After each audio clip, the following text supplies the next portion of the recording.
ספר הזוהר יש בו סגולה.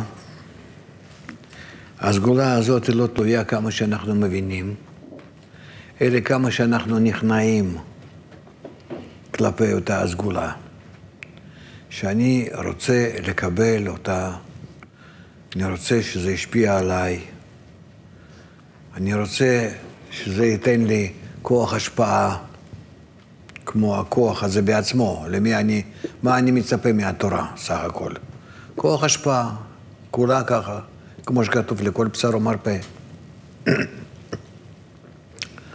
לכן, לא חשוב אם אני יודע שפה או לא, אם אני בכלל מבין מה כתוב בטקסט או לא, אם אני מרוכז בטקסט בהבנתו או לא, העיקר שאני שומע סתם, צלילים, לא מילים אפילו, אלה צלילים, ואני רוצה על ידי ההשקעה שלי בזה שאני נמצא בזמן הלימוד, שזה ישפיע עליי, שזה יתקן אותי, שזה ישנה בי את היוצרות.